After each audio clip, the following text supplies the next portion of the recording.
The briefing room aboard the USS Sentinel was packed tight that morning, buzzing with the low hum of officers and analysts preparing for the annual Joint Forces evaluation. Salt air mixed with coffee in the metallic tang of electronics. Everyone in that room had years of experience etched into the lines of their faces. Everyone except the quiet woman standing near the back. She wore standard Navy fatigues, but something was wrong. No rank insignia on her collar, no unit patch on her sleeve, no name tape above her breast pocket, just clean pressed fabric and a small black bracelet on her left wrist that caught the fluorescent light when she moved. Her hands rested behind her back in parade rest. Her eyes swept the room in a pattern that seemed random, but wasn't. She'd already memorized every exit, counted every weapon, assessed every person. The habit was automatic now. Survival always was. Nobody knew who she was. They only knew she'd arrived 2 hours before dawn with level 6 clearance in a sealed folder that not even the executive officer dared to touch. The folder sat on the conference table now, its government seal unbroken, its contents unknown. Admiral Thaddeus Brennan stood at the front of the room, silver white hair catching the light, his dress whites immaculate despite the early hour. At 68, he still carried himself like the destroyer captain he had been in Desert Storm. His blue eyes were sharp as broken glass, and they missed nothing, especially not the woman who didn't belong. He noticed her silence first. In a room full of brass and bluster, she stood like a stone in a river. The current moved around her. She didn't move at all. Brennan had spent 40 years reading people. It was how you stayed alive when missiles screamed out of the Gulf darkness. This woman was wound tight as a spring, combat tight, the kind of tension that came from seeing things that changed you permanently. He decided to break it. Tension like that could snap. He said, pointing toward her casually, his voice carrying that easy authority that came from decades of command. The newcomer. Haven't seen you before. The room fell quiet. Heads turned. The woman didn't flinch, didn't even blink. She just met his gaze with eyes the color of storm clouds over still water. You look pretty calm. Brennan continued, a slight smile playing at the corner of his mouth for someone in a room full of brass. A few officers chuckled. The tension eased. Brennan was known for his humor, the kind that cut through military formality like a blade through silk. It was one of the things that made him effective. He could make you laugh right before he ordered you into hell. The woman's expression didn't change. Not a flicker, not a twitch. Brennan leaned back against the conference table, folding his arms across his chest. The smile widened. So tell me. He paused for effect, glancing around at the other officers who were now fully engaged in the moment. What's your kill count? More chuckles rippled through the room. It was an old joke among warriors, a way to break the ice with new personnel. Nobody ever gave a real answer. Brennan's eyes sparkled with mischief. You look like you've at least punched somebody. The room laughed, genuine laughter now, the kind that came from shared experience and camaraderie. Several officers were grinning, waiting for the newcomer to smile, to deflect, to play along with the game. But she didn't smile. Her face remained perfectly neutral, almost serene. And in that moment, something shifted in the room. The laughter died like a candle in wind. She stepped forward, not rushed, not hesitant, just smooth, economical movement that ate up distance without seeming to hurry. She stopped 3 paces from Admiral Brennan, came to attention, and her voice cut through the silence like a scalpel. Sir, with respect. Her tone was quiet but carried to every corner of the room. My official number is classified. She paused. Let it hang there. Officers leaned forward slightly in their chairs. But since you asked as a joke, another pause. Longer this time. The room held its breath. The unofficial count is 193 confirmed. Someone's pen clattered on a notepad. The sound was deafening in the silence. 312 total. The air seemed to leave the room. Several officers straightened in their seats like they'd been shocked. A commander near the front actually stood up halfway, then caught himself and sat back down. Eyes went wide. Mouths opened slightly. The number hung in the air like smoke from a gun barrel. 312. Admiral Brennan's smile melted like wax. His arms unfolded slowly. His eyes went from amused to calculating in the space of a heartbeat. 40 years of combat experience kicked in, and he recognized what he was looking at. This wasn't a soldier. This was a weapon. 300. His voice had lost all trace of humor. "And what unit did you say you were with?" "I didn't say, sir." She reached into her pocket and produced the sealed folder, placing it on the table in front of him with precise care. "But it's inside." Brennan looked at the folder like it was a live grenade. The government seal was intact. Level 6 classification. That meant eyes only for flag officers with specific clearance. It meant secrets that could end careers or start wars. His hand hovered over it for a moment. Then he broke the seal. The sound of tearing paper was obscenely loud. He opened the folder, his jaw locked immediately. The muscles in his face went rigid. Color drained from his cheeks. For 5 long seconds, he just stared at the first page. Then he flipped to the second. His eyes widened. Third page. His breathing changed, became shallow. Fourth page. His hand trembled slightly as he held the corner. The officers closest to him tried to see craning their necks, but he closed the folder with a sharp snap that made several people jump. "Everyone out." His voice was granite. No humor now, no warmth, just command. "Now." Nobody moved for a heartbeat. Confusion rippled through the room. The Admiral's executive officer started to speak. "Sir, the evaluation." Now, chairs scraped against the deck. Boots thundered. Within 30 seconds, the room emptied like water down a drain. The executive officer was the last to leave, casting one long look at the woman who still stood at attention, then at his admiral before closing the door behind him. The sound of the lock engaging was like a tomb ceiling. Brennan stood there, one hand on the folder, the other gripping the edge of the table hard enough that his knuckles went white. He looked at the woman. Really looked at her, seeing her now not as a stranger but as what she actually was. Operative Ghost Valkyrie. His voice was barely above a whisper. "I thought you weren't real. I thought you were a ghost story they told at Langley." "I'm real enough, sir." She relaxed slightly from attention, her hands clasping behind her back again. "And I'm here because your Pacific Fleet simulation has a flaw." Brennan's eyes narrowed. "That simulation was designed by our top strategists, MIT graduates, Naval War College professors, people who've spent their entire careers. Strategy is theory, Admiral." She cut him off, not rudely, but with the flat certainty of someone who'd proven the difference. "I'm bringing you experience." She stepped closer, tapped the folder with one finger. Page 3. The mission you thought failed in 2021. Operation Nightfall. Syria-Iraq border. Nuclear material interdiction. Brennan's hand moved to turn the pages. She continued talking as he read. Official record says mission failed. 12 operators killed in action. Nuclear material unrecovered. Taliban affiliate claimed responsibility. Defense Department called it a tactical failure and buried the file. He was on page 3 now. His eyes scanned the lines. Mission designation, team roster, operational parameters, expected casualties, actual casualties. "But it didn't fail," she said quietly. "I completed it. Alone." Brennan read the after-action report. The real one, not the sanitized version that went into official channels. His lips moved slightly as he processed the words. Nuclear material secured enemy combatants. 47 KIA friendly casualties, 11 KIA, 1 survivor mission status. Success classified survivor Lieutenant CDR Elena Caterina Marchetti. He looked up at her face, seeing it properly now. The fine scar above her left eyebrow, the slight hardness around her mouth. The way her eyes didn't quite focus on anything, like she was always watching 3 things at once. "You were Delta 7, it wasn't a question. Second in command, sir, under Colonel Marcus Dalton Vaughn." Something flickered across Brennan's face at the name. Recognition, maybe, or memory. "Vaughn died 6 months after Syria," Brennan said slowly. "Car accident outside Fort Bragg.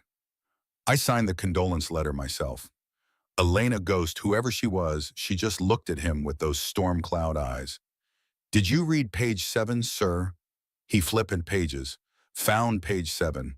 It was a photograph. High-resolution surveillance image. Date stamped 6 months ago. A man in civilian clothes meeting with 3 others in what looked like a Dubai marina. The man's face was turned toward the camera. Marcus Dalton Vaughn. Alive. Older. Harder. But unmistakably him. Sweet Christ. Brennan sat down heavily in the nearest chair. He's alive. He's more than alive, Admiral. He's operational. She pulled another photograph from inside her jacket, laid it on the table. This was taken 3 weeks ago. Port Sudan.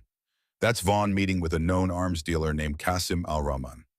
Al-Rahman supplies half the mercenary groups operating between the Mediterranean and the Horn of Africa. Brennan studied the photo. Vaughn's face was caught in three-quarter profile, laughing at something al-Rahman had said. He looked relaxed, comfortable, like a man who'd found his calling. Why would a dead Marine colonel be buying weapons in Sudan? He's not buying, sir. He's selling. Or rather, he's facilitating. Vaughn runs a private military contractor group now. Calls himself Spectre, very exclusive, very expensive, and very, very illegal. She laid out more photos like cards in a poker game. Vaughn in Beirut, Vaughn in Caracas, Vaughn in Bangkok. Always meeting with the wrong people. Always in the shadows. He's been building this for 3 years, Elena continued. Ever since he faked his death, he's got operators, equipment, connections, and he's got something else. She pulled out a final photograph. This one made Brennan's blood run cold. It was a satellite image of a submarine, not just any submarine. An Ohio-class ballistic missile submarine, American. The whole number was visible. USS Michigan, SSGN 727. That's impossible, Brennan breathed. Michigan's in dry dock at Pearl Harbor, has been for 6 months. That's what the paperwork says, but the paperwork's wrong. She tapped the image. This was taken 4 days ago. Philippine Sea. That's Michigan, and that's Vaughn commanding her. Brennan looked like he'd been punched in the chest. You're telling me that a rogue Marine colonel has stolen a United States ballistic missile submarine? Not ballistic anymore, sir.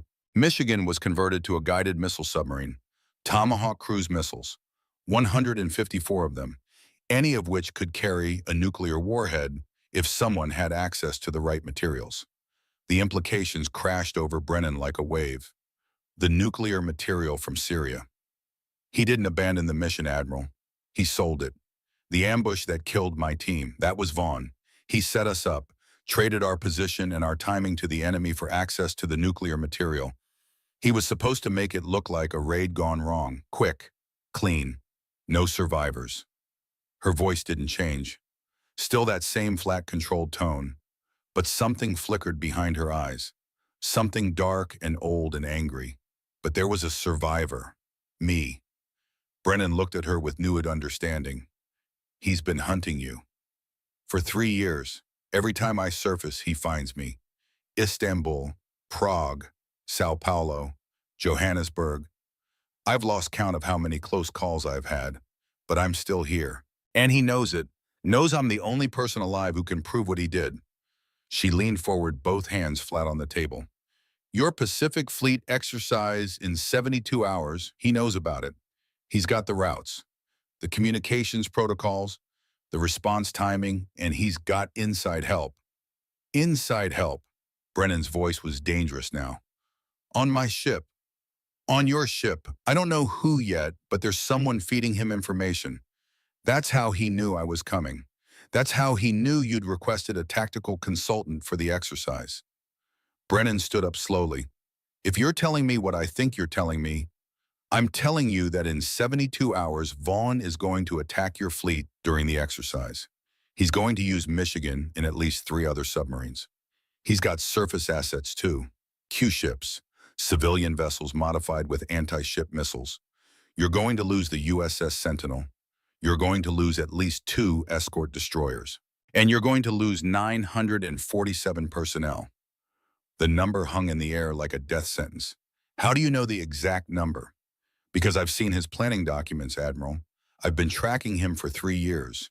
I know how he thinks, how he operates, and I know what he wants. Which is... She stood up straight, and for the first time something like emotion crossed her face. Not fear, not anger, something colder. Me, he wants me dead. The fleet is just collateral damage. But if he succeeds, if he sinks a U.S. carrier strike group during a training exercise, it'll be the biggest blow to American naval power since Pearl Harbor. And he'll make it look like a terrorist attack. Maybe Chinese, maybe Russian. Doesn't matter. The world will think America's Navy got caught with its pants down. Brennan absorbed this. His mind was racing, connecting dots, seeing patterns. 40 years of experience told him she was telling the truth. Every instinct he'd honed in the Gulf, in the Atlantic, in the Pacific, was screaming at him that this woman was legitimate. You said you don't know who the insider is. Not yet, but I will. Give me 48 hours, full access, zero questions asked. I'll find them, I'll stop Vaughn, and I'll save your fleet. Brennan looked at her for a long moment, studied her face, her posture, the way she held herself. He was reading her the way he'd read 1,000 junior officers over 4 decades, looking for the lie, the crack, the weakness. He found none. Why reveal yourself now? He asked quietly. You've been dead on paper for 3 years. Why come back? She reached up slowly, carefully, and unclasped the black bracelet from her wrist. She opened it. Inside was a military dog tag. The metal was worn smooth in places. Loved. Carried. She held it where he could see the engraving. Captain I. Ravencroft, Delta 7. Sevis Pacem. Captain Isabel Ravencroft, Elena said softly. My commanding officer, my mentor, my friend. She died in my arms in Syria, bled out from an abdominal wound while I held pressure on it for 3 hours waiting for an extraction that never came. Her voice cracked just slightly on the last word. Just barely, but Brennan heard it. Her last words were about Vaughn. She said, don't let him get away with it. That's why I'm here, Admiral. Because Belle Ravencroft deserves better than being a number on a failed mission report. Because those 11 operators who died deserve to be remembered as the heroes they were, not as casualties of a tactical failure. She closed the bracelet, put it back on her wrist. When she looked at him again, her eyes were dry, but there was steel in them, the kind of steel that didn't bend. And because 947 of your people don't deserve to, so Marcus Vaughn can cover his crimes. Brennan stood there, the weight of the decision pressing down on his shoulders like a physical thing. He thought of his crew, young sailors barely out of high school who trusted him to bring them home, officers with families, chiefs with grandchildren, all of them counting on him to make the right call. He thought of David Marchetti, Captain David Castellano Marchetti. They'd served together on the USS Wisconsin during Desert Storm. David had pulled him out of a burning Bradley fighting vehicle during the ground offensive in Kuwait, saved his life. Brennan had stood at David's funeral 10 years ago, watched David's daughter, a young lieutenant at the time, receive the flag. He looked at her now, really looked at her, and he saw David's eyes, the same determination, the same unwillingness to quit. Your father, Brennan said quietly, Captain David Marchetti, I served with him in '91. Elena's expression didn't change, but something flickered in her eyes. Surprise, maybe, or recognition. He never mentioned you, sir. He wouldn't have. I was just a lieutenant commander then. Weapons officer. But your father saved my life during the ground push. Bradley took an RPG hit. Fuel tank ruptured. I was trapped in the turret. He paused, remembering the heat, the smoke, the certainty of death. David pulled me out with his bare hands, burned his arms to hell, doing in that medics said he should have lost both of them. He stepped closer to her.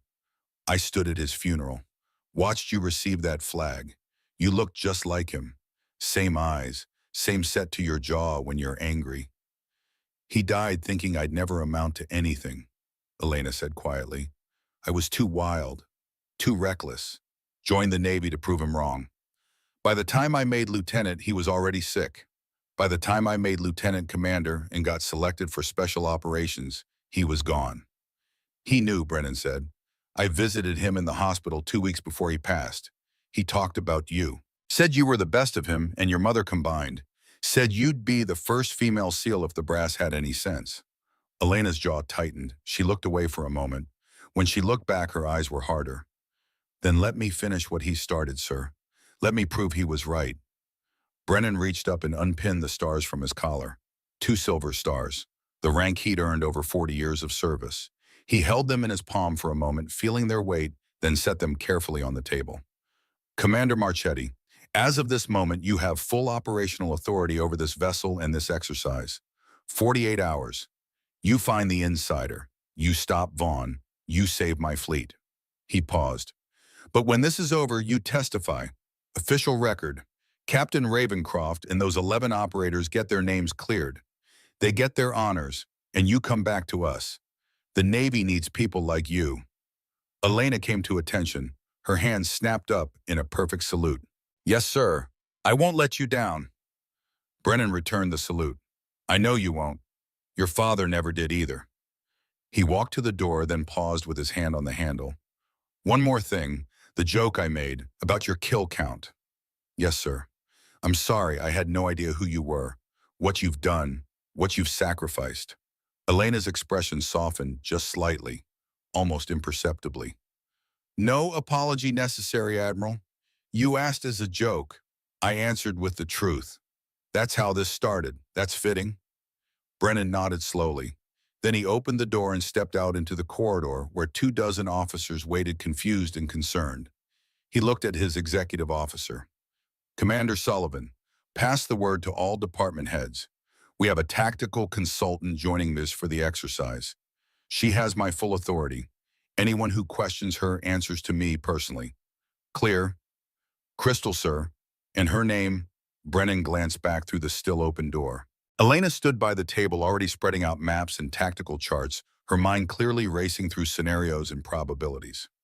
Commander Marchetti, Brennan said, and she's about to save all of our lives. He closed the door and walked away, leaving Elena alone in the briefing room with her plans and her ghosts.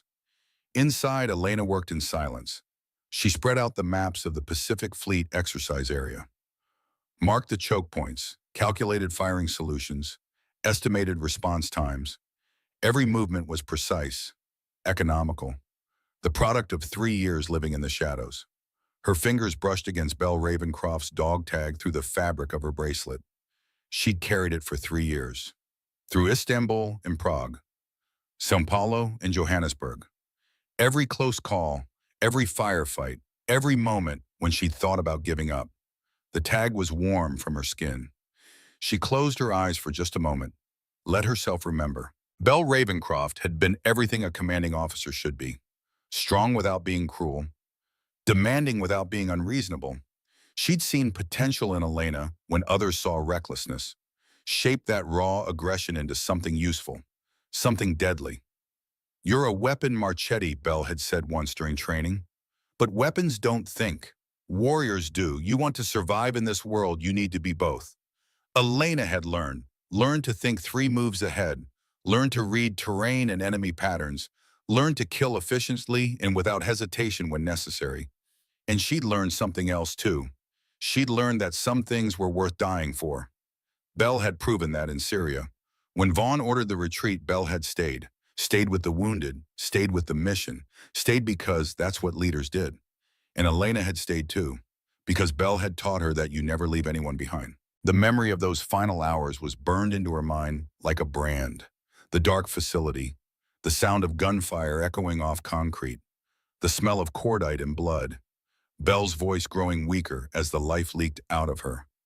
Don't let him get away with it. Belle had whispered, her hand gripping Elena's with surprising strength despite the blood loss. Promise me, whatever it takes. I promise, Elena had said, and she'd meant it. That promise had sustained her through 3 years of running, 3 years of close calls and narrow escapes, 3 years of hunting while being hunted. But now the running was over. Now Vaughn had made a mistake. He'd gotten bold, ambitious.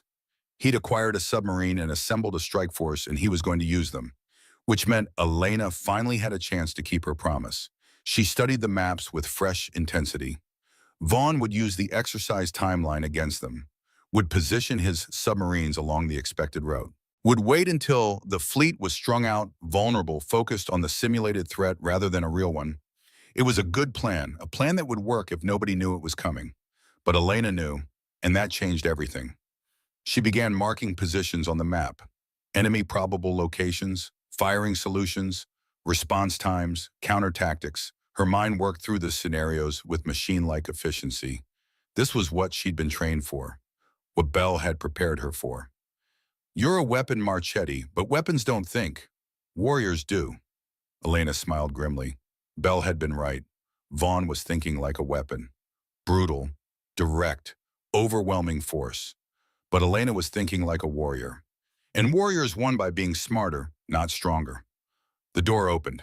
Admiral Brennan stepped back in this time, accompanied by a broad-shouldered man in Navy fatigues.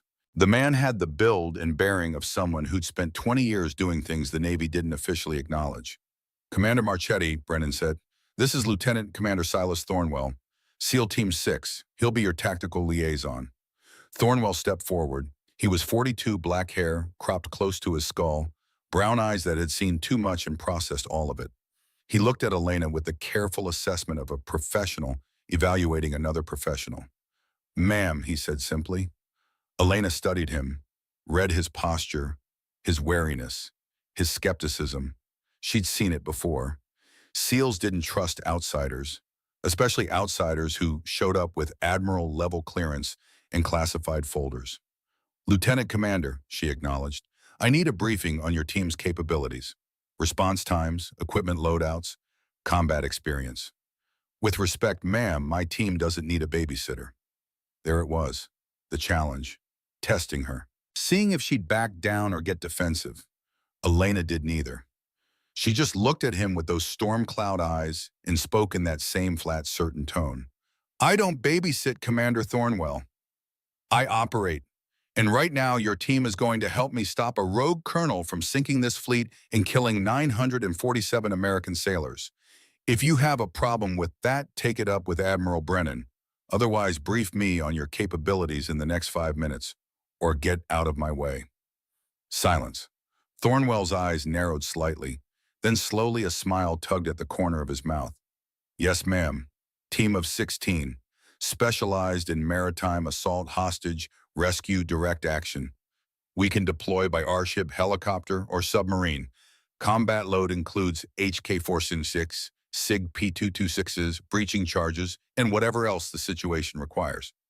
Combat experience: Iraq, Afghanistan, Syria, Yemen, a few places that aren't on any official record." "Syria," Elena's voice sharpened just slightly. "Went multiple deployments, last one was 2019. Ever work with Delta 7? Thornwell's expression changed. "Recognition, maybe respect." "Once, joint operation near Mosul. Never met the full team, just their second in command, Captain Ravencroft. Hell of an operator." Elena's hand moved unconsciously to her bracelet. "She was. She died in Syria, 2021, Operation Nightfall, along with 10 others." Understanding dawned in Thornwell's eyes. "You were Delta 7. I was the only one who walked out." The atmosphere in the room shifted. Thornwell's posture changed from skeptical to attentive. "In the SEAL community, you proved yourself through action, not words. But surviving when your entire team died, that counted for something. What do you need from us, Commander?" Elena turned back to the maps. "In 48 hours, this fleet is going to be attacked by at least 4 submarines and multiple surface vessels. The enemy is led by a former Marine colonel who has 3 years of preparation and inside knowledge of our procedures. He's got better equipment, better positioning, and the element of surprise." She looked at Thornwell directly. "What I need from you is to help me turn his advantages into weaknesses. We're going to let him think he's winning right up until the moment we destroy him. Can your team handle that?" Thornwell studied the maps, saw the positions she'd marked, the firing solutions, the counter tactics. It was sophisticated work, professional, the kind of planning that came from someone who understood naval warfare at the highest level. "We can handle it," he said quietly. "What's the first move?" "First move is finding the insider. Someone on this ship is feeding information to Vaughn. Someone with access to communication schedules and tactical data. We find them, we cut off Vaughn's intelligence stream. We cut off his intelligence, he's operating blind." "How do we find them?" Elena's smile was cold. "We give them something worth reporting, and then we see who takes the bait." Admiral Brennan watched this exchange with the satisfaction of a man who'd made the right call. These two would work. Thornwell had the tactical expertise. Marchetti had the strategic vision. Together, they might actually pull this off. "I'll leave you to it," Brennan said. "Commander Thornwell. Commander Marchetti has full authority. Anything she needs, she gets. Clear. Crystal, sir." Brennan left.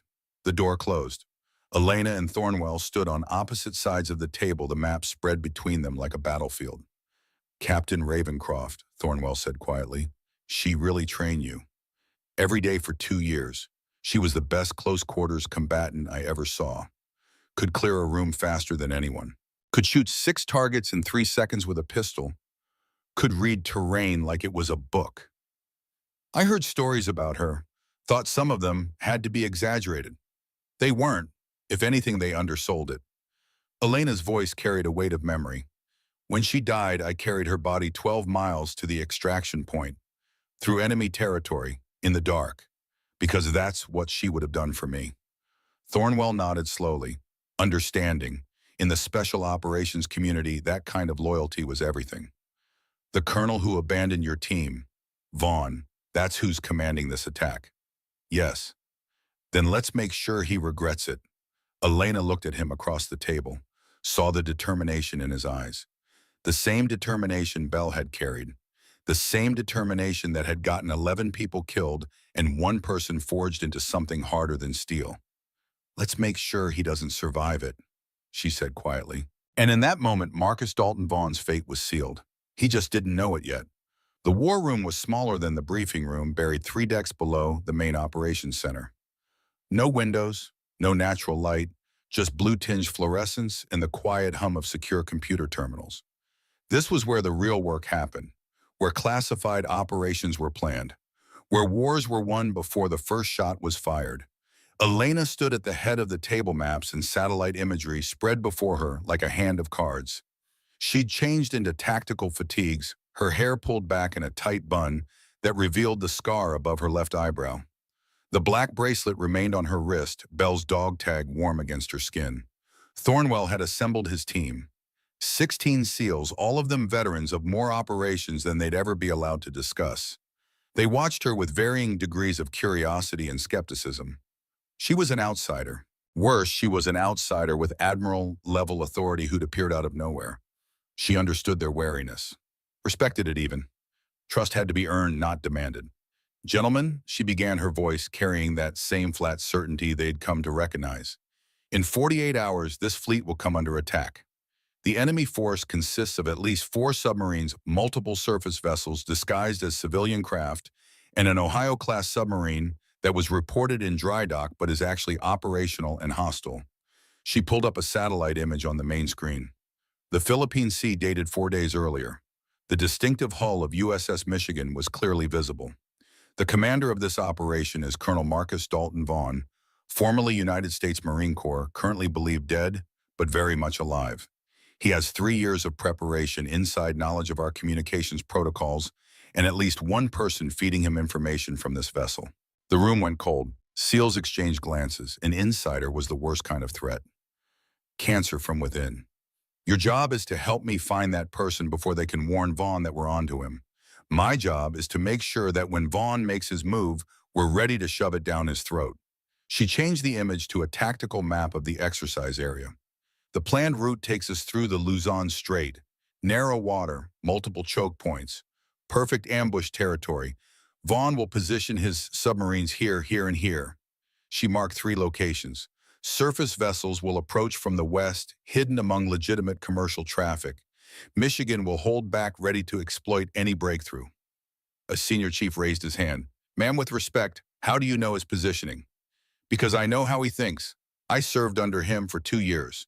Watched him plan 17 operations. He's predictable when he thinks he has the advantage. He favors overwhelming force over finesse, hammer instead of scalpel. She zoomed in on the strait. He'll expect us to follow the exercise timeline, which means he'll expect us to be strung out, focused on simulated threats, not watching for real ones. That's his edge.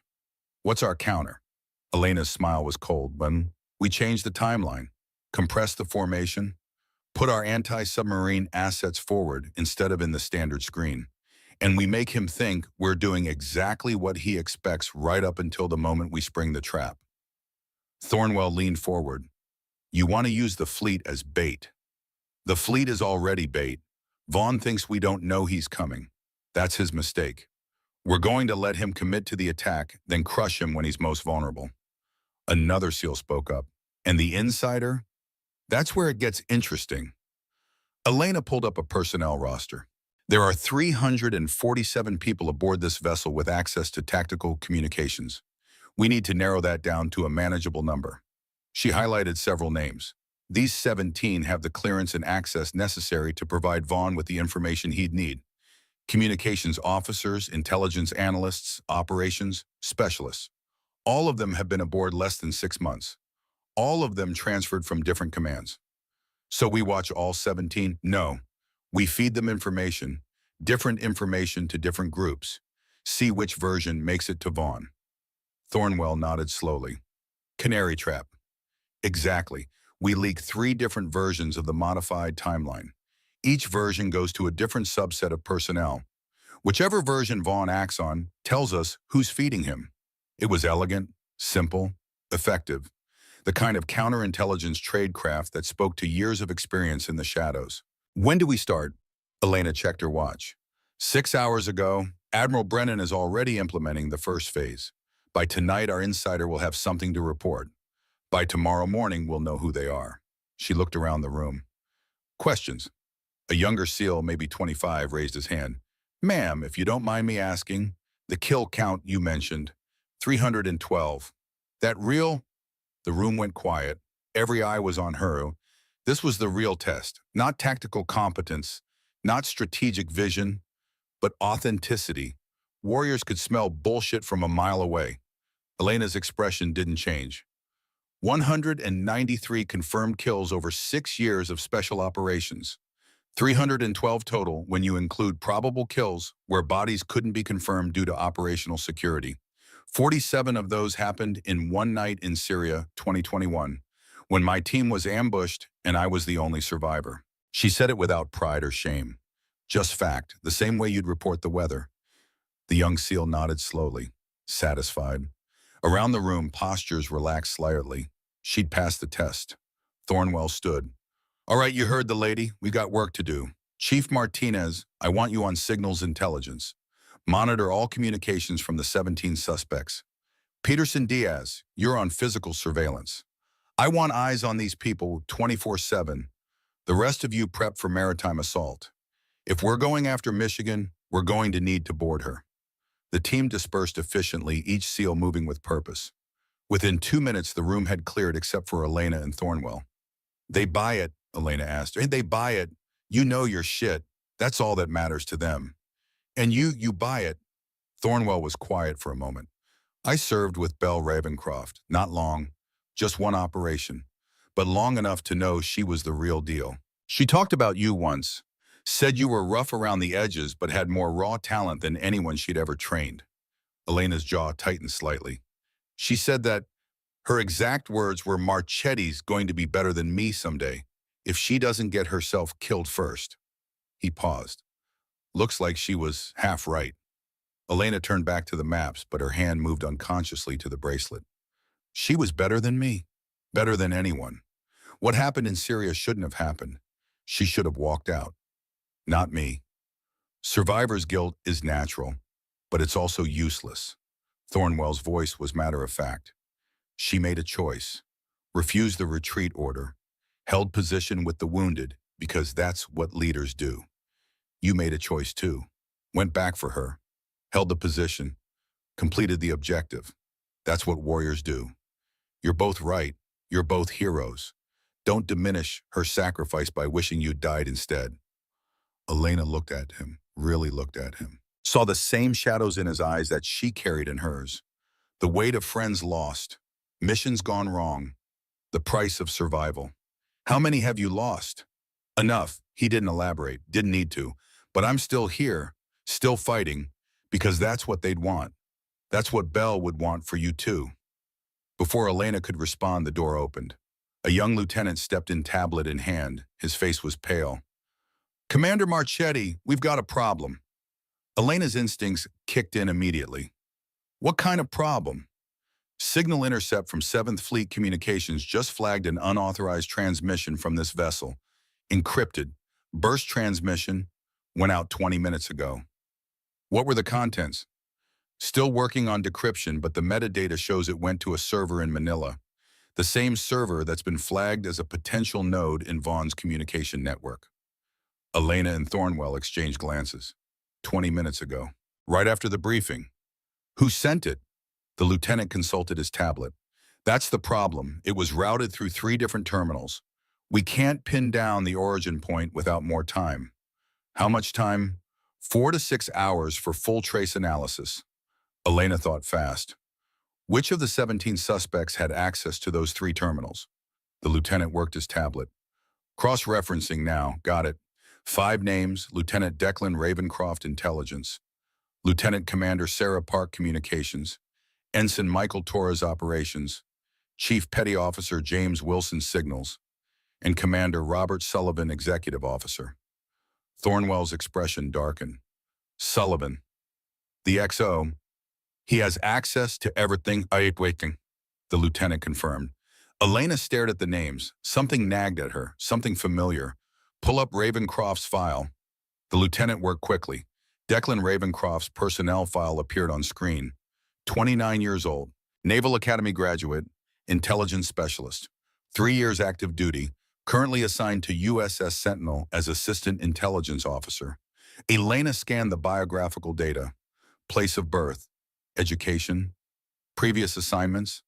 Then she saw it. Next of kin: Father Captain Charles Ravencroft, USA, retired. Mother Margaret Ravencroft, deceased. Sibling Captain Isabel Ravencroft, USN, deceased. The world seemed to tilt. Elena's hand gripped the edge of the table hard enough that her knuckles went white. Belle's brother, she whispered. Declan is Belle's brother. Thornwell leaned in, reading over her shoulder. Christ, did you know she had a brother? She mentioned him once, said he was following her into the Navy. That was years ago, before Syria. Elena's mind was racing. He would have been, 26 when Belle died, just an ensign. And now he's here, on this ship, right when you show up. Thornwell's tactical mind was working. That's not coincidence. No, it's not. Elena pulled up more data. Cross-reference. When did Ravencroft transfer to Sentinel? 4 months ago. Requested the transfer specifically. Said he wanted experience on a capital ship. 4 months. Right around the time Vaughn started assembling his strike force. Right around the time someone would have needed to be positioned to provide inside intelligence. Elena felt something cold settle in her stomach. Where is he now? The lieutenant checked. Should be in the intelligence center. Want me to call him here? No. Elena's voice was sharp. Don't alert him. Thornwell, you're with me. Lieutenant, keep working on that transmission trace. I want to know exactly what was in that message. They moved quickly through the quarters, Elena's mind processing possibilities. Declan Ravencroft, Belle's younger brother. She remembered Belle talking about him. Smart kid, idealistic, wanted to make a difference. But people changed, especially when they lost someone they loved. The intelligence center was 2 decks up, a secure space filled with computer workstations and classified displays. Half a dozen analysts worked quietly processing data streams from satellites in signals intelligence. Declan Ravencroft sat at a terminal near the back. He was tall, lean, with dark red hair, the same shade as Belle's. When he looked up at their approach, Elena saw green eyes, Belle's eyes. The recognition was mutual. Declan's face went through several emotions in rapid succession: surprise, confusion, then something harder, anger maybe, or hate. Lieutenant Ravencroft, Elena said quietly, we need to talk, privately. He stood slowly. His hand moved toward his belt, toward the sidearm all officers wore aboard ship. Thornwell's hand moved too, resting casually on his own weapon. Easy, Elena said. Nobody needs to do anything stupid, just a conversation. Declan's hand stopped. He looked between Elena and Thornwell, calculating odds. SEALs were trained to read body language. Elena saw him recognize the futility of resistance. Conference room 3, he said quietly. It's shielded. Private. They walked in tense silence. Elena kept her distance, stayed alert. Thornwell moved like a predator, balanced on the balls of his feet, ready for violence. Conference room 3 was small, 1 table, 6 chairs, soundproofed walls. Elena gestured for Declan to sit. He did, but his posture was rigid, defensive. "You're Elena Marchetti," he said, Bell's second in command. "I was. You got her killed." The accusation hung in the air like gun smoke. Elena didn't flinch, didn't defend, just looked at him with those storm cloud eyes and let him see the truth. "Your sister died a hero. She stayed with 6 wounded operators when our commanding officer ordered a retreat. She held position for 3 hours against overwhelming force. When I found her, she'd taken an abdominal wound from a rifle round. I held pressure on it, gave her morphine, stayed with her until she died." Declan's jaw clenched. "That's not what I heard." "What did you hear?" "I heard that you abandoned her, that you saved yourself and left her to die. That's what Colonel Vaughn told me." There it was, the confirmation. Elena felt no satisfaction, just weariness. "When did Vaughn contact you?" 6 months after Bell died, he called me, said he'd been trying to find the courage to reach out, said he felt guilty about what happened, said he wanted me to know the truth about Operation Nightfall. "And what truth did he tell you?" Declan's voice was bitter. "That Bell refused to follow the retreat order, that she got the team killed through stubbornness, that you had a chance to save her but chose to secure the objective instead. That Bell died calling your name, wondering why you'd left her." Elena closed her eyes for a moment. When she opened them, they were wet, not from tears that fell, just from tears that wanted to. "Everything he told you was a lie." "Why should I believe you?" Elena reached into her pocket slowly, carefully, pulled out a small encrypted drive, set it on the table between them. "Because I have Bell's last words. Recorded." She was wearing a tactical recorder. "Standard procedure for Black Ops. Everything got captured, including the moment she died." Declan stared at the drive like it was a grenade. "You've had this for 3 years. I've carried it every day, couldn't bring myself to listen to it, couldn't bring myself to delete it. It's evidence. Proof of what really happened. Proof that Vaughn set us up." She pushed the drive toward him. "Play it. You deserve to know the truth." Declan's hand trembled as he picked up the drive. Thornwell produced a tablet air-gapped from the ship's network. "Secure." Declan inserted the drive with shaking fingers. Audio began to play. The first sounds were gunfire, distant, then closer, then the unmistakable sound of someone breathing hard through pain. Bell's voice strained but clear. "Marchetti, you shouldn't have come back." Elena's voice younger, more raw. "I'm not leaving you, Captain." "The others?" "Henderson's dead. Martinez too. The other 4 are stabilized but critical. We need that extraction." "Not coming. Vaughn abandoned us, called the mission a failure, left us to die." Silence except for labored breathing. Then Bell again, weaker now. "Elena, listen to me. He sold us out. The ambush wasn't random. They knew we were coming, knew our timing, our entry point, everything." "Who sold us out?" "Vaughn. He was working with the other side, the nuclear material. He wanted it for himself, set us up to cover his tracks." More silence. The sound of Elena's voice tight with emotion. "Stay with me, Bell. Please. Extraction's coming." "No, it's not. We both know that."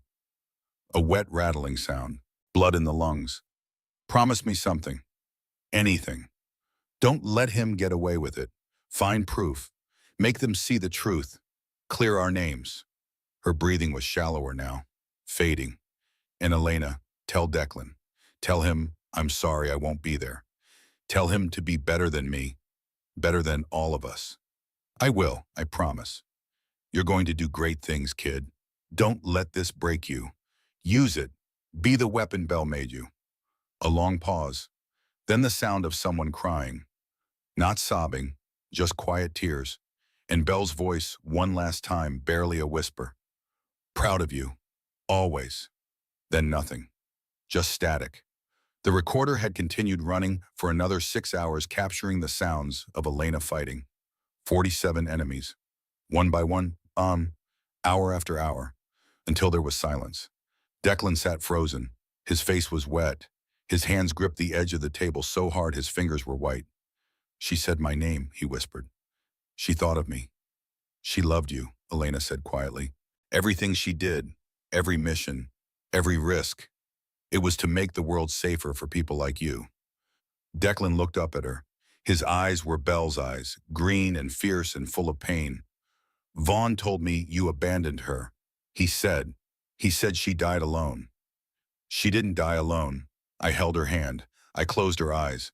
I carried her body 12 miles through enemy territory to the extraction point. And I wore her dog tag every day for 3 years. Elena's hand moved unconsciously to the bracelet on her wrist. She felt the weight of Belle's dog tag inside warm against her skin. I didn't save her. I'll regret that until the day I die. But I didn't abandon her, and I never will. She looked at Declan directly. Your sister died knowing she was loved, knowing someone would finish what she started. That someone is me, and now it's you too. Declan's eyes filled with tears. Can I? His voice broke. Can I see it? Her tag. Elena shook her head gently. Not yet, when this is over. When Vaughn is in chains and Belle's name is cleared, I'll give it to you. That's a promise.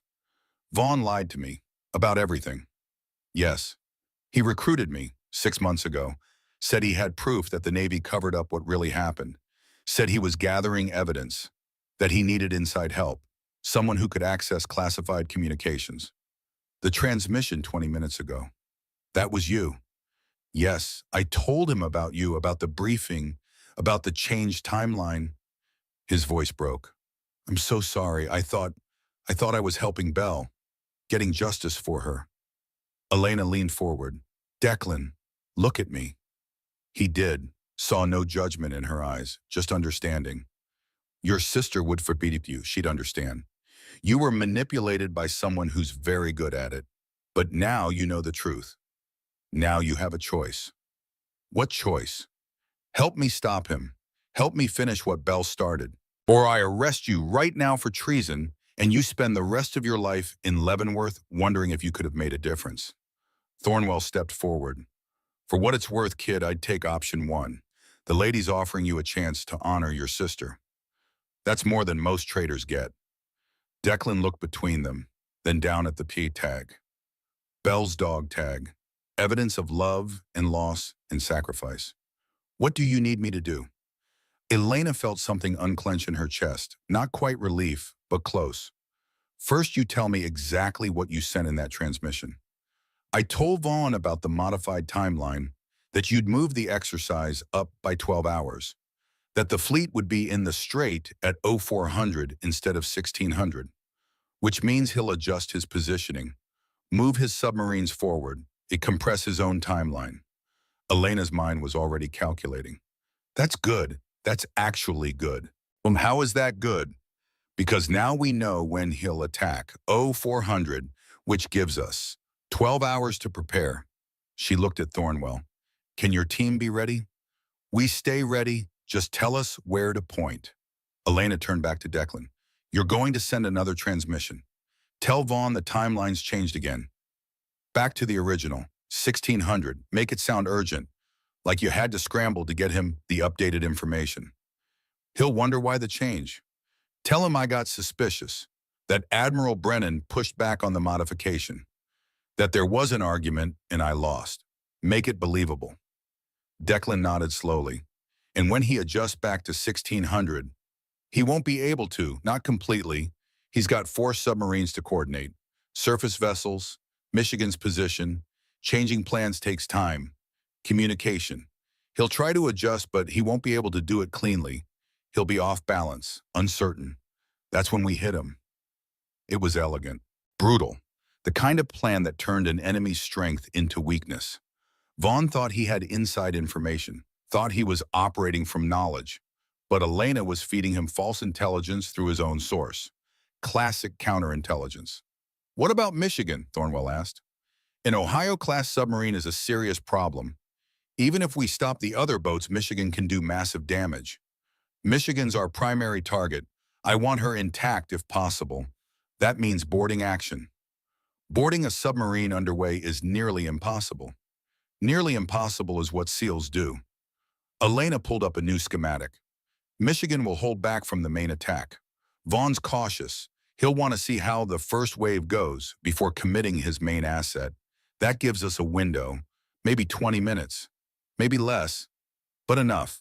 She traced a route on the screen. While your team engages the forward submarines, then I take a second team and go after Michigan. Fast boats. Approach from the stern quarter where their sonar coverage is weakest. Board while they're focused on the main battle. Secure the control room before they can launch. Thornwell studied the plan. It was insane. It was brilliant. It might actually work. You've done this before. Boarded a hostile submarine. Once. Different circumstances, but yes. And you think Vaughn will be aboard Michigan personally? I know he will. He's commanding this operation. He'll want to be on the most powerful platform. He's predictable that way, all ego. Declan spoke up quietly. He'll kill you if he gets the chance. He knows you're the only witness to what happened in Syria. He can try. Lena's voice was ice. But I've survived him for 3 years. I don't plan to stop now. She looked at both men. Thornwell, brief your team. I want detailed mock-ups of Michigan's interior layout. I want everyone to know that submarine like they grew up on it.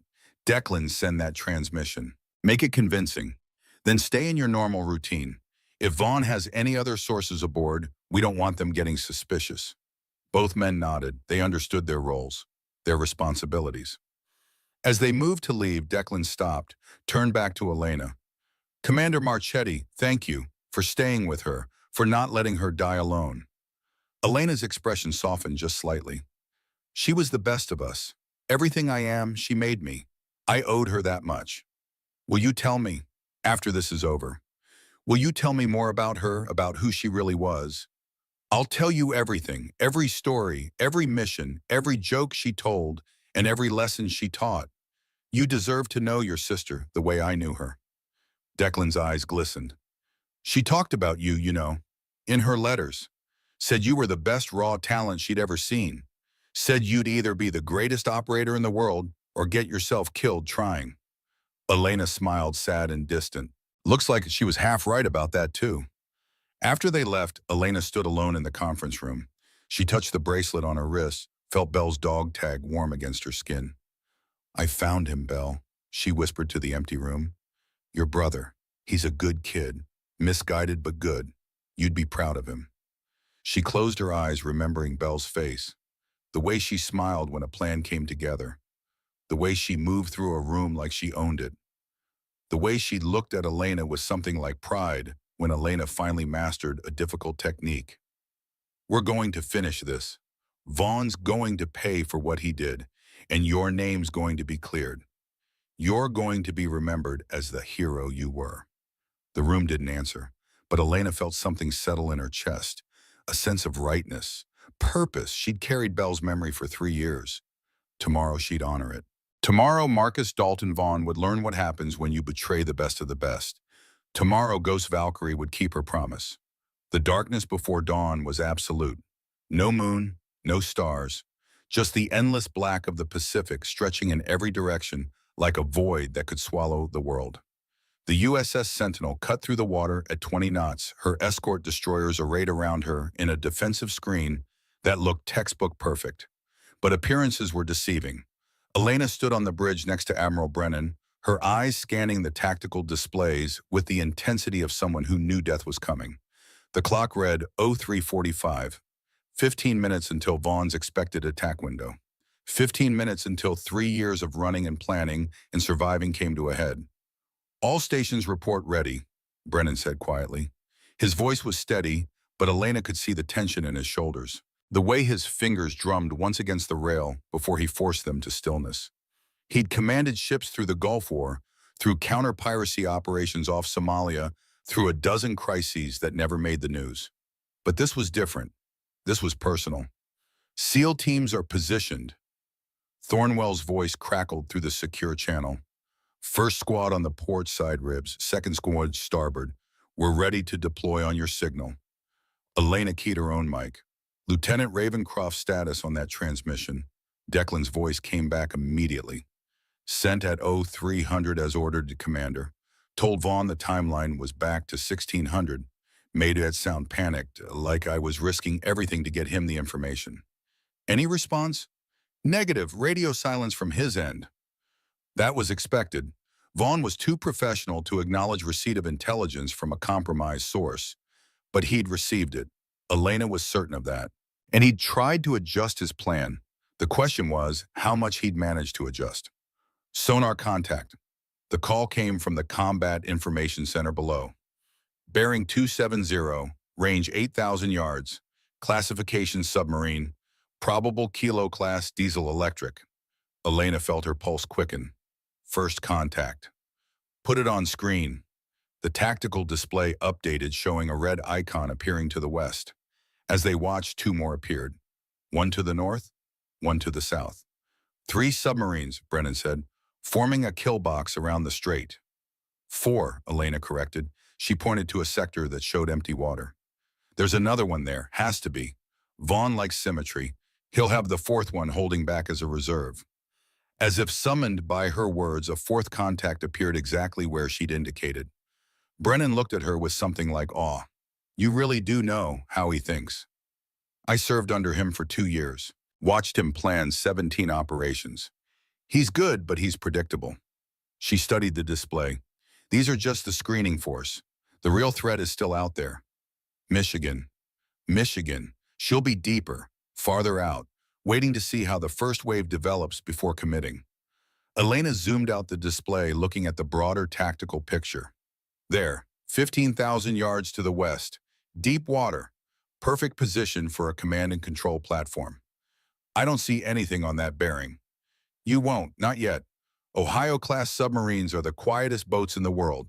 She won't light up sonar until she wants to be seen. Elena turned to Brennan. Permission to deploy, Admiral?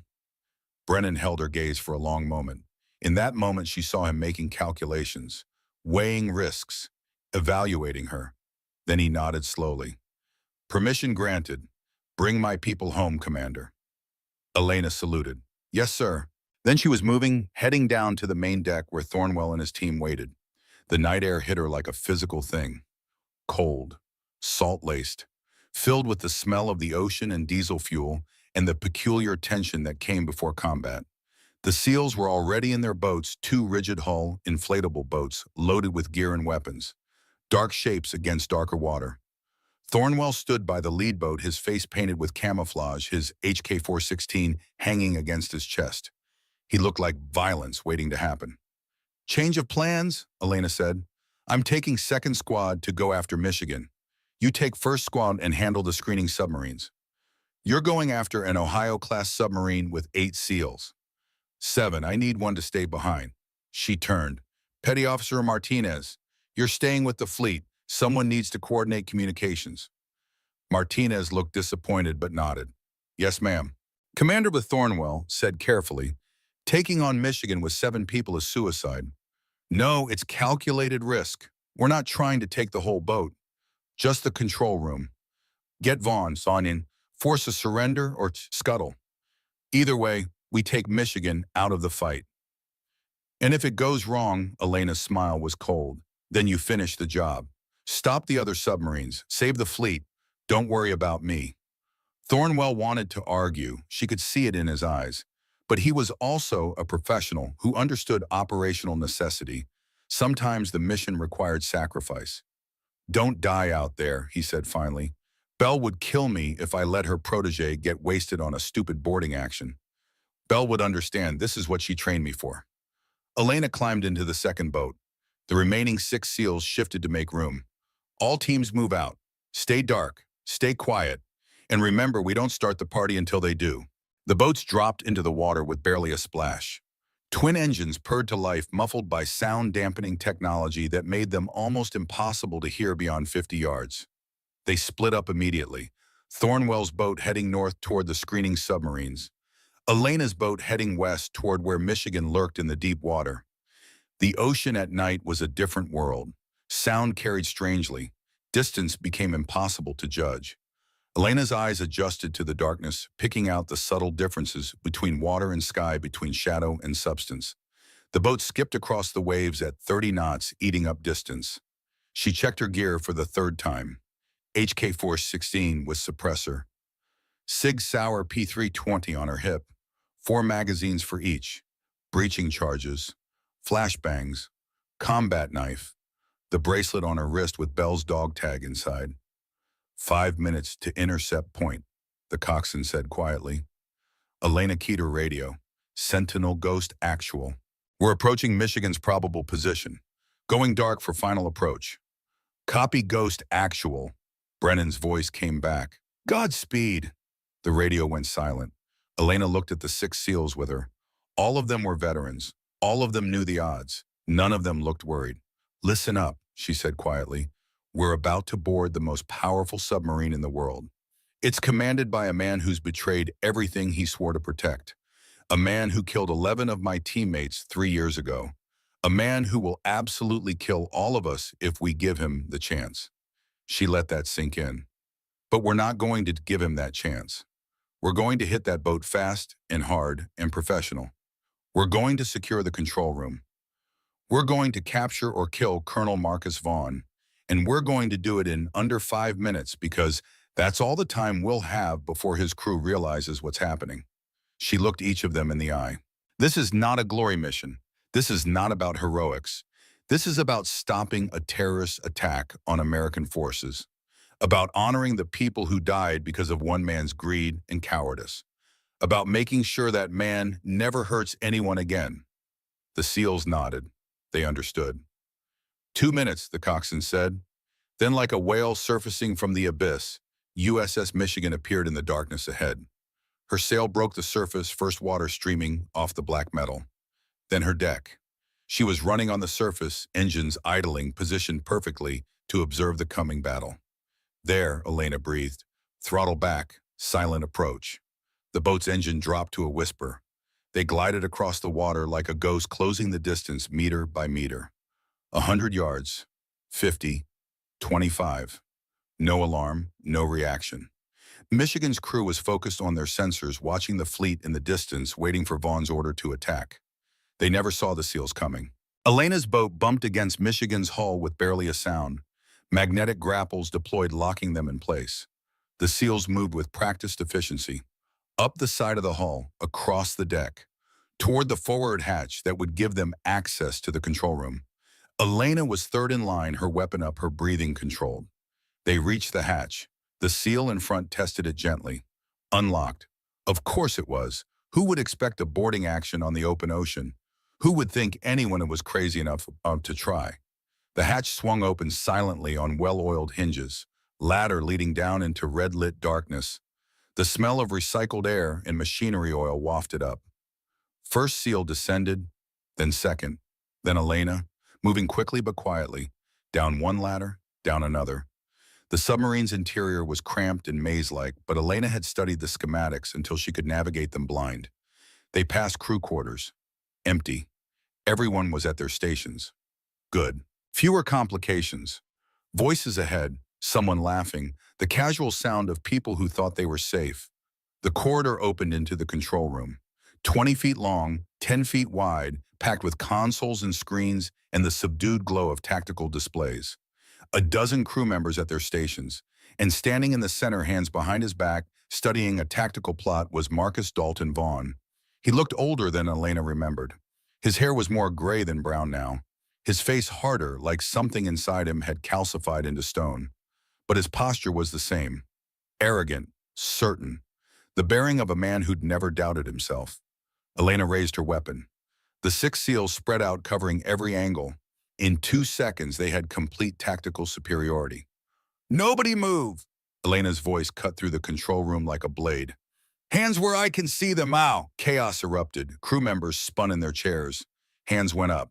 Someone reached for a weapon, and a SEAL put 2 suppressed rounds into the bulkhead next to his head. The man froze. Vaughn turned slowly. No panic, no fear, just calm calculation as he assessed the situation. His eyes found Elena, and recognition flickered across his face. Elena Marchetti. His voice was smooth, almost pleased. I should have known. When Declan told me about the mysterious tactical consultant, I had my suspicions.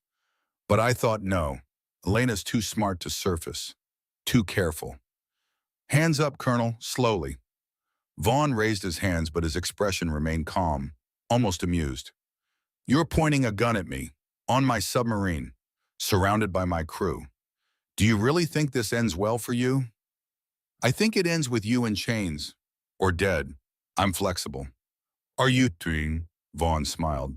Because I remember a young lieutenant who followed orders without question, who did what she was told because that's what good soldiers do. What changed? You did. When you sold out your team, when you left Bell Ravencroft and 10 others to die so you could steal nuclear material and line your pockets. Something flickered in Vaughn's eyes. Annoyance, maybe, or recognition that she knew more than he'd expected. Belle. He said the name like he was tasting something bitter. She was always too loyal, too committed. I gave the retreat order. She refused to follow it, got herself killed through stubbornness. Elena felt rage surge through her veins like fire. Her finger tightened on the trigger. It would be so easy. One shot. End it here. But Belle's voice echoed in her memory clear as the day she'd first said it. You're a weapon, Marchetti, but weapons don't think. Warriors do. You want to survive in this world, you need to be both.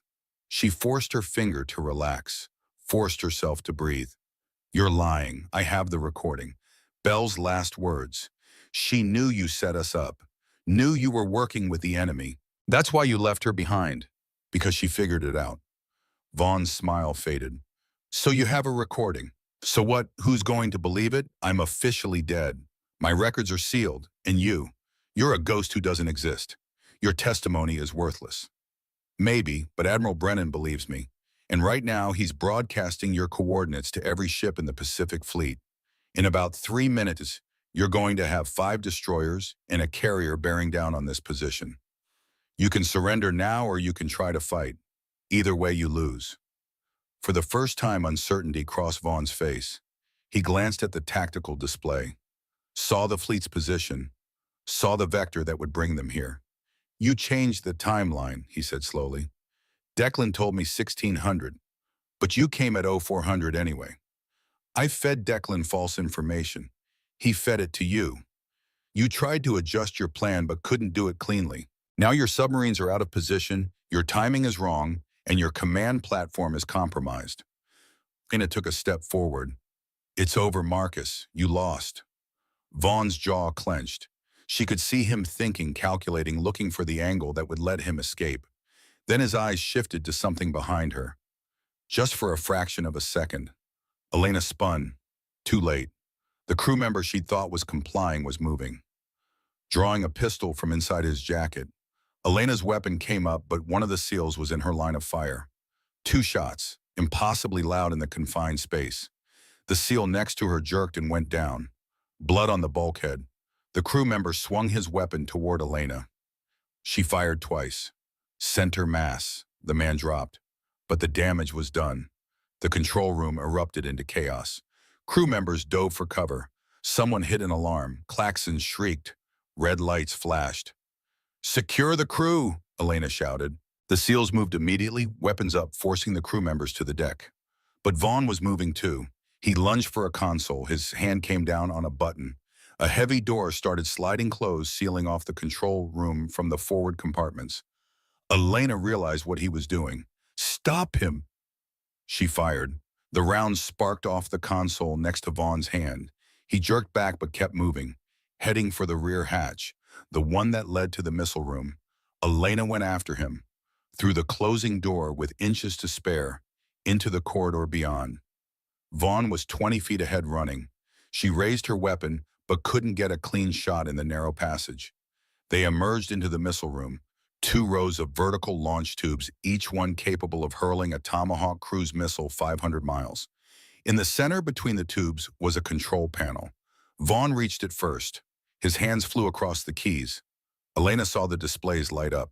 Launch sequences initializing. Step away from that panel. She had a clear shot now. Center mass. She could end this.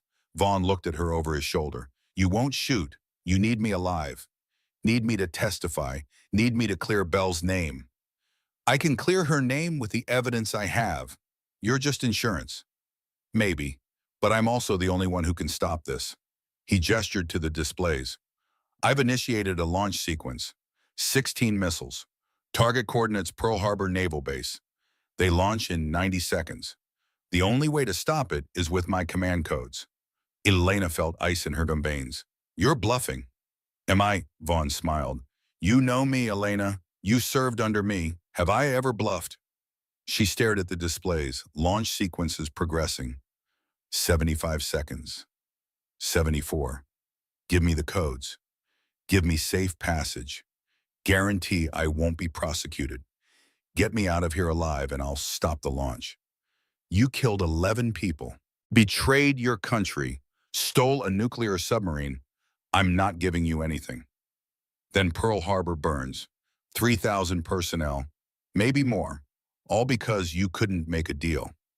60 seconds, Elena's mind raced. Could she force him to give up the codes? Torture didn't work. Not in 60 seconds. Could she shoot him and hope he'd give them up while dying? Too risky.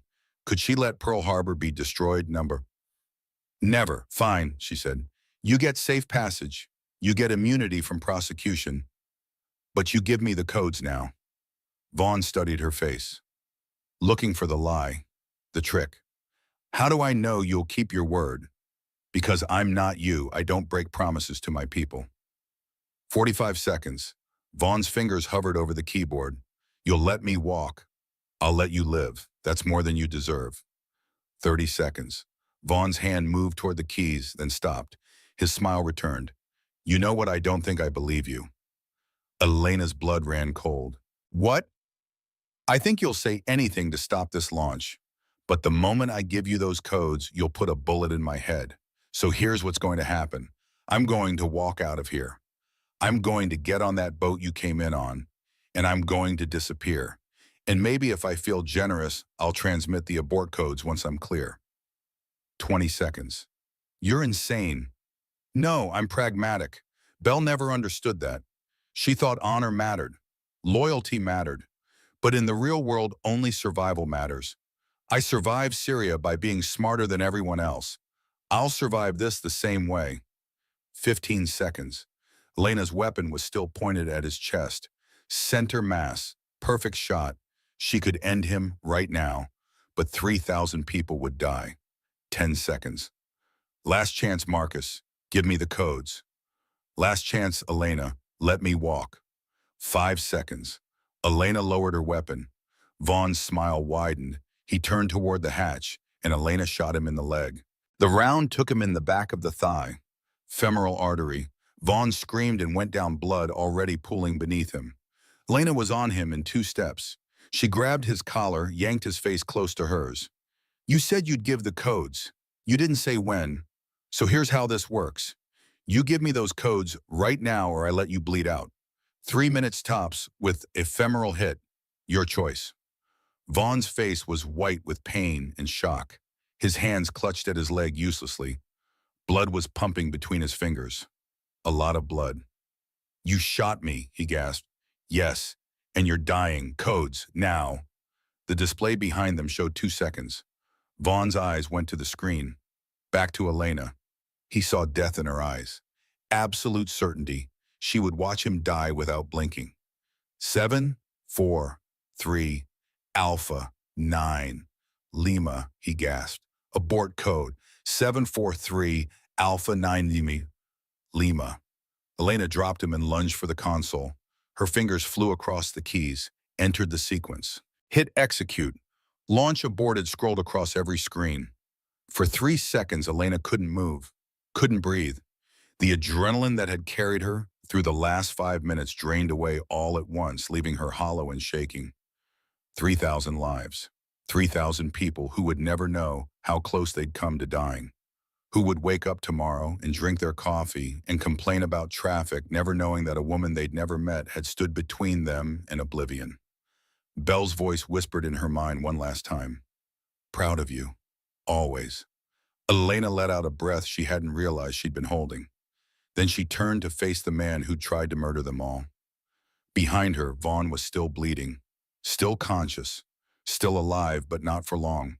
She pulled out a tourniquet from her med kit, knelt beside him, started applying it to his leg. Why? Vaughn gasped. Why save me now? Because Belle would want me to. Because I made a promise to let you live. And because you're going to stand trial, you're going to tell everyone what you did, and you're going to spend the rest of your life in Leavenworth remembering that you lost. She cinched the tourniquet tight. Vaughn screamed, but the bleeding slowed. The SEALs appeared in the hatchway, weapons ready. Control room is secure, ma'am. Crew is surrendered, but we've got incoming. Incoming what? The other submarines. They're attacking the fleet. Elena's head snapped up. Of course, Vaughn had initiated his attack even after being captured. The screening submarines wouldn't know their commander was down. They'd continue with the mission. She keyed her radio. Sentinel Ghost actual. Michigan is secure. Vaughn is captured, but his submarines are still attacking. You need to engage. Static. Then Brennan's voice tight with stress. We're under fire. 2 torpedoes inbound. We've launched countermeasures, but... The radio cut to static. No. Elena was moving before she realized it. Back through the corridor, into the control room. The SEALs had Michigan's crew zip-tied and lined up against the bulkhead. She shoved past them to the communications console. Get me a channel to those submarines, now. The communications officer, a young petty officer with his hands bound, looked confused. Ma'am, they won't respond to... Do it! He nodded to another SEAL who cut his zip tie. The petty officer worked the console with shaking hands. Channel open. Elena grabbed the microphone. All Spectre submarines, this is Commander Elena Marchetti aboard USS Michigan. Your commanding officer, Colonel Marcus Vaughn, has been captured. He is wounded and in custody. The mission is over. Surface and surrender immediately or you will be destroyed. You have 60 seconds to comply. Silence. Then a voice heavily accented. Russian, maybe. This is Spectre 2. Prove Vaughn is captured. Elena looked around, saw Vaughn being carried in by 2 SEALs unconscious from blood loss but alive. She gestured. They brought him to the microphone. Wake him up. One of the SEALs slapped Vaughn's face. His eyes fluttered open. Tell them, Elena said. Tell them to stand down. Vaughn looked at her with hate, pure distilled hate. But he was beaten, and he knew it. All units, stand down, surface and surrender. His voice was weak but clear. Mission is over. Silence again. Then, acknowledged, Spectre 2 surfacing. One by one, the other submarines confirmed. Elena watched the tactical display as 4 red icons began rising toward the surface. In the distance, she could see the fleet's destroyers moving to intercept. Sentinel Ghost actual. All hostile submarines are surrendering. Threat neutralized. Another voice cut in. Thornwell, breathing hard but alive. Ghost actual Reaper. First squad has secured 2 enemy submarines. Crews are in custody. We took some fire, but no friendly KIA. 1 wounded non-critical. Relief flooded through Elena. Good work, Reaper. Get your people back to Sentinel. Copy that. And Commander, that was some damn fine work on Michigan. Bell would have been proud. Elena's throat tightened. She trained me well. That she did. Reaper out. Brennan's voice came back flooded with relief. Confirmed Ghost actual. Well done. Get back here. Drinks are on me. Elena almost smiled. Almost. But the adrenaline was fading now, leaving behind exhaustion and the hollow ache that came after combat. She looked at Vaughn, at the man who'd betrayed everything. The man who'd killed Bell and 10 others. The man she'd hunted for 3 years. He looked small now. Broken. Just a man who'd made terrible choices and would pay for them. Get him to medical, she told the SEALs. Keep him alive. He's got a trial to face. As they carried him out, Elena stood alone in the control room. She touched the bracelet on her wrist, felt Bell's dog tag warm against her skin. It's done, she whispered. I kept my promise. He's going to pay for what he did, and your name is going to be cleared. Everyone will know what kind of hero you were. The room didn't answer, but Elena felt something lift from her shoulders, a weight she'd carried for 3 years. Not gone, but lighter. She'd kept her promise. Bell could rest now, and so could she. 72 hours later, Elena stood on the deck of the USS Sentinel in dress whites, her hair pulled back in a regulation bun, her shoes polished to mirror shine. The entire crew was assembled in formation, hundreds of sailors in perfect rows. Admiral Brennan stood at the podium, his voice carrying across the deck. Today we honor those who gave their lives in service of their country. Captain Isabel Ravencroft, Lieutenant David Henderson, Sergeant Marcus Martinez. He read all 11 names, each one a person, a life, a story cut short. For 3 years, these warriors were listed as casualties of a failed mission. But the truth is very different. They died as heroes, completing their objective, protecting their country, refusing to abandon their wounded even in the face of overwhelming odds. He paused. Today, the record is corrected. Today, they receive the honors they earned. One by one, Brennan read citations. One by one, medals were presented to family members. Silver stars, bronze stars, purple hearts, and for Captain Isabel Ravencroft, something more. The Medal of Honor is presented to Captain Isabel Ravencroft for conspicuous gallantry and intrepidity at the risk of her life above and beyond the call of duty. Brennan held up the medal, the distinctive blue ribbon, the star suspended from it. Lieutenant Declan Ravencroft stepped forward to receive it. His face was composed, but Elena could see the tears tracking down his cheeks, could see the pride and pain warring in his eyes. When Declan returned to formation, he stood next to Elena. Neither spoke, but his hand found hers and squeezed. She squeezed back. After the ceremony, Elena found Admiral Brennan in his quarters. He was removing his dress uniform, hanging it carefully in the closet. "Commander Marchetti," he said without turning, "I was wondering when you'd show up. Sir, I wanted to thank you for believing me, for trusting me, for giving me the chance to finish this." Brennan turned. In his hand was a folder. He held it out to her. "Your reinstatement papers. Full commander rank, choice of assignment. The Navy wants you back." Elena took the folder, opened it, saw her name, her rank, the official seal that would make her a serving officer again instead of a ghost. "And if I'm not ready to come back, then the offer stands until you are." Brennan smiled. "Your father used to do the same thing. After big operations, he'd take time, visit the families, make sure everyone knew their people died as heroes. He did, every time, said it was the commander's responsibility to carry the memory, to make sure no one was forgotten." Brennan's smile faded. "You're like him, more than you know. He'd be proud of what you've done." Elena felt her throat tighten. "Thank you, sir." "There's one more thing." Brennan pulled out another folder. "Vaughn's trial is in 3 months. You'll need to testify. It won't be easy. I'll be there." "I know you will." He paused. What he said on Michigan, about survival being all that matters. Do you believe that Elena thought about Bell, about the 11 others who'd stayed behind, about the choice they'd made to put mission and teammates above self? "No, sir, I don't. I think some things matter more than survival. Honor matters. Loyalty matters. Remembering the people who gave everything matters." Brennan nodded slowly. "Your father said something similar once, after he pulled me out of that Bradley. I asked him why he risked his life for one lieutenant. You know what he said? What? He said, because if I don't, who will? And if we don't take care of each other, what are we fighting for?" Brennan's eyes glistened. "You've honored his memory, Elena, and Bell's and all of them. Never forget that." Elena came to attention, saluted. "I won't, sir. That's a promise." She turned to leave. At the door, Brennan called out, "Commander, when you're ready to come back, come see me first. I've got a special unit that needs someone exactly like you." Elena smiled. "Yes, sir, I'll do that." She walked out into the corridor. The sun was setting over the Pacific, painting the sky in shades of red and gold. Beautiful, peaceful, the kind of sunset Belle would have loved. Elena pulled out her phone, dialed a number she'd been carrying for 3 years but never called.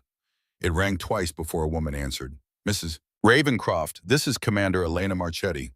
I served with your daughter Belle in Delta 7. She took a breath. "I was wondering if I could come visit you, to tell you about her, about who she really was, about the hero she became." The woman on the other end of the line was crying, but through the tears, Elena heard, "Yes, please, I'd like that very much. I'll be there next week. And Mrs. Ravencroft, I'm bringing her Medal of Honor, the one Declan received, so you can see it, so you can know that the whole world understands what she sacrificed." They talked for 20 minutes. About Belle, about Syria, about the recording and the ball, and 3 years of carrying memory like a sacred trust. When Elena finally hung up, she felt lighter, not healed, never healed, but better. She walked to the rail and looked out at the ocean. Somewhere out there, Vaughn was in the brig of a destroyer heading to trial and life imprisonment. Somewhere out there, 11 families were getting the truth about their loved ones. And somewhere, Elena Hope Bell Ravencroft was finally at rest. Elena unclasped the bracelet, opened it, looked at the dog tag inside one last time. Captursh I, Ravencroft Delta 7, Civis Pacem. Civis Pacem Parabellum, Bone, Elena whispered. If you want peace, prepare for war. You taught me that, Belle. You taught me everything. She closed the bracelet, put it back on her wrist, where it would stay, where it belonged. The Admiral had asked her kill count as a joke.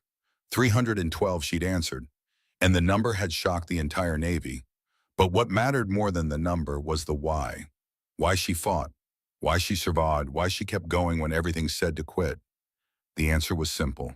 For Belle, for the 11, for everyone who'd ever trusted her to bring them home. That was worth more than any kill count, more than any medal, more than survival itself. Elena Marchetti, Commander, United States Navy Ghost Valkyrie, stood on the deck of the USS Sentinel and watched the sun set over the Pacific. Tomorrow she'd visit families. Tomorrow she'd continue the work of honoring the dead. But tonight, for the first time in 3 years, she'd sleep without the weight of broken promises.